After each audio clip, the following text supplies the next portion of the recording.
Hey guys, welcome back to our channel. Today in this following video I'm going to show you the ways to recover Snapchat My Eyes Only photos. Now to recover your Snapchat My Eyes Only photos, what you have to do is you just have to make sure to watch this video till the end and follow the instruction as guided.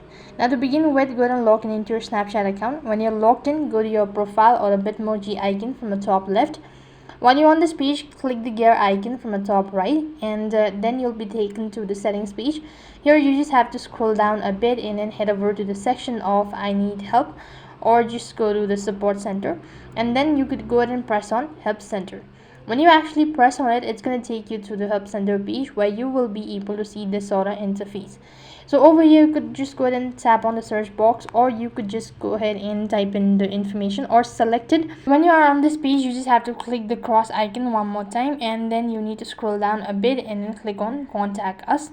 So here just go ahead and press on contact us. It's going to ask you to submit a request. So here you just go ahead and click on I need help with the Snapchat feature. And next what you have to do is you just have to go ahead and submit your request stating that you wish to recover your Snapchat My Eyes Only photos, and they'll look in their matter within 24 to 48 hours, and you should be able to recover your Snapchat My Eyes Only photos. That is all for this video. I hope the video was helpful. Make sure to like, share and subscribe to our channel. Thank you for watching. See you in the next video.